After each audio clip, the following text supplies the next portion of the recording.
Nós acabamos de escutar na primeira leitura a narração do primeiro pecado do homem, que, como nós sabemos, é o pecado da desobediência. O homem, ele convivia com Deus, ele tinha uma certa amizade com Deus.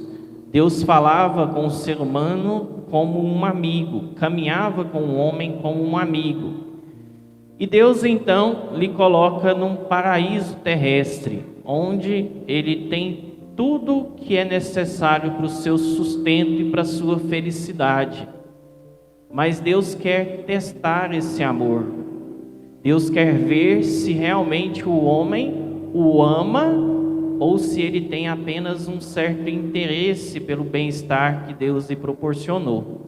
E então ele faz duas proibições. Apenas duas proibições: não comer do fruto da árvore da vida e não comer do fruto da árvore do conhecimento do bem e do mal. E o demônio, que é o divisor, que é aquele que separa o homem de Deus, ele faz então uma proposta para o homem, faz então uma mentira, conta-lhe uma mentira, diz: olha, Deus proíbe que vocês comam desse fruto, porque se vocês comerem, vocês então serão como deuses.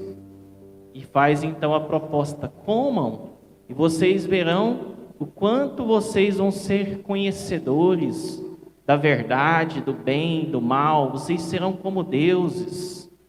E o homem, enganado pelo demônio, que é o pai da mentira, então resolve deixar a Deus e seguir a sua própria vontade. O homem trai a confiança de Deus, e por isso ele se percebe nu, ele percebe a sua fraqueza, ele percebe o quanto é vulnerável, ele percebe o quanto é fraco e por isso se esconde de Deus, tem medo de Deus. Aquele homem que tinha tudo nas mãos, que possuía a amizade com Deus, se esconde de Deus, porque não obedeceu e se percebe agora a sua fraqueza, a sua inutilidade. E o homem então é condenado por Deus a vagar pelo mundo, plantar o seu próprio alimento, tirar da terra o seu sustento com o suor do rosto. O homem que antes não sofria dor, não precisava nem mesmo trabalhar, porque Deus lhe dava tudo, agora tem que correr atrás do seu próprio sustento. Mas à primeira vista, esse castigo parece ser algo duro, mas na verdade é um ato de misericórdia de Deus. Por quê? Porque Deus, se permitisse que o homem permanecesse no paraíso, uma vez que ele comeu do fruto do conhecimento do bem e do mal, ele correria o sério risco de comer também do fruto da árvore da vida, o que acarretaria algo sem precedentes na alma do homem, algo terrível. Por quê? Porque o homem ficaria, já que comeria do fruto da árvore da vida, ficaria eternamente longe de Deus, porque viveria e não mais poderia ter amizade com Deus. Então Deus tira rapidamente o homem do paraíso, e diz a Sagrada Escritura que ele ainda coloca 2 querubins protegendo as portas para que jamais ninguém entre novamente e coma então do fruto e permaneça longe de Deus. E Deus então começa toda uma pedagogia para salvar o homem que foi caído. Começa toda uma história de salvação. Começa em Noé, passa por Abraão, Isaac, Jacó, Moisés, profetas, reis, juízes, até chegar então a Jesus Cristo. Jesus Cristo então vem como cumprimento de todas as promessas, de todas as profecias, para resgatar novamente o homem caído. E toda vez que uma pessoa é batizada, a culpa original, o pecado da desobediência que acarretou na retirada da graça do coração do homem, através do batismo, então é restituída a graça. E como consequência, o homem agora novamente pode ter acesso à árvore da vida. O homem agora pode comer do fruto da vida. E quem é esse fruto? A cruz é a árvore da vida. E o fruto é Jesus Cristo. Por isso que comungar na Santa Missa é tão importante. O católico batizado que não comunga na Santa Missa, ele está perdendo a graça de receber na sua alma a imortalidade. São Paulo, na segunda leitura de hoje, vai dizer assim: sabemos que se a tenda em que moramos, ou seja, São Paulo está falando do corpo físico, sabemos que se a tenda em que moramos neste mundo for destruída, Deus nos dá uma outra moradia no céu que não é obra de mãos humanas, mas que é eterna. Mas essa tenda só pode ser dada para aqueles que comem do fruto da árvore da vida, do batizado que come do fruto da árvore da vida. Por isso que o padre, na missa do domingo passado, dizia assim, olha, não sei se vocês vão recordar disso, o padre dizia assim, olha gente, quem vai na missa e não comunga, fica na missa como um empregado. O empregado ele vai na festa, mas ele não pode participar do banquete.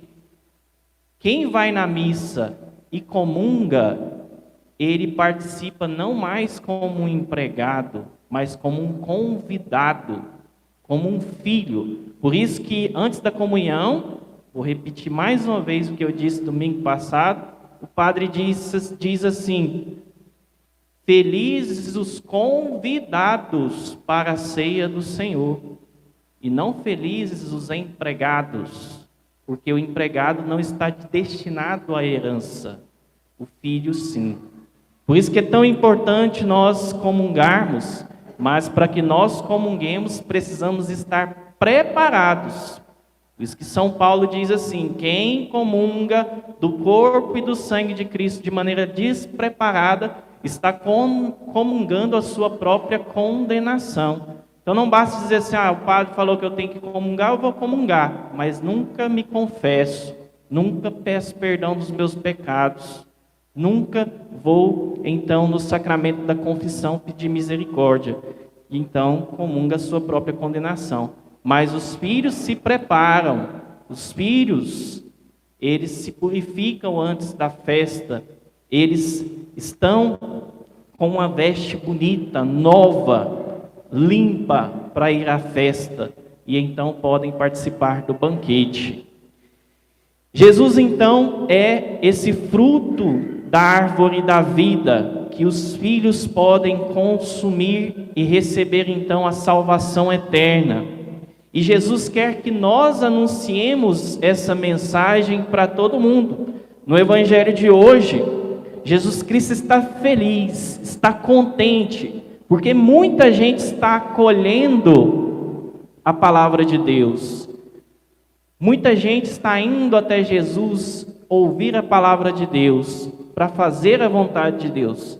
Só que alguns, infelizmente, daqueles que não aceitaram Jesus, judeus, eles ficam irritados com isso e começam a falar que Jesus, ele expulsa o demônio, que Jesus está possuído pelo próprio demônio, que Jesus está possuído pelo próprio Satanás, por Beelzebul, o príncipe dos demônios. E então Jesus se irrita, Jesus que estava contente, feliz, pregando, se irrita. E fala assim, como pode Satanás expulsar Satanás? Ou seja, eu expulsei o demônio tantas vezes, dos filhos de vocês, e vocês dizem que eu estou possuído pelo próprio demônio. Jesus se irrita e diz: olha, todo pecado será perdoado, exceto o pecado contra o Espírito Santo, ou seja, exceto a vossa obstinação em não aceitar o Messias, em não acolher a palavra de Deus através do Messias.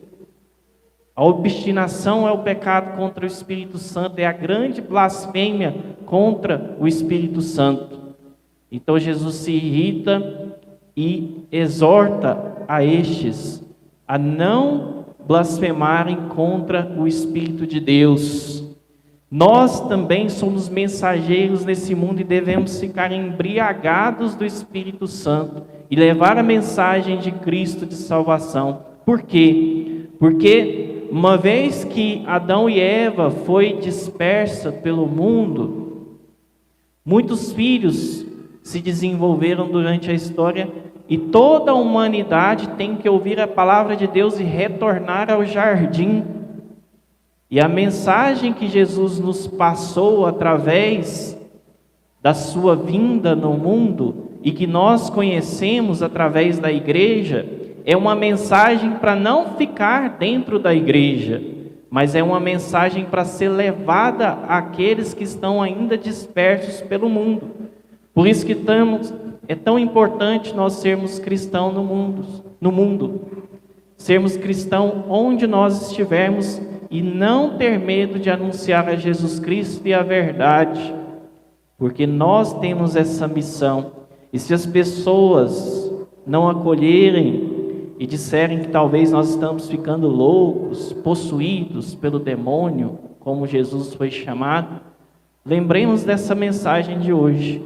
Jesus também foi caluniado, Jesus também foi muitas vezes afrontado, mas ele não desistiu e levou a cabo a sua missão até a cruz.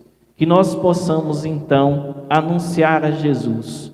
O homem pecador, desobediente, encontrou em Jesus Cristo e em Maria a obediência. Por isso que no próprio também Gênesis, lido hoje, Deus fala de uma mulher cuja descendência esmaga a cabeça da serpente. A mulher que é obediente, a mulher que é mãe de Jesus, a mãe da obediência, e o próprio Jesus que obedece ao Pai. Adão desobedeceu, Eva desobedeceu, Maria obedeceu, por isso é a nova Eva, e Jesus obedeceu e é o novo Adão, e na obediência a Deus nós encontramos a nossa salvação. A rebeldia contra a igreja, a rebeldia contra as autoridades, o pai, a mãe, contra os bispos, contra os padres, é fruto do diabo. Deus quer que nós sejamos obedientes e nos salvemos e levemos essa mensagem ao mundo.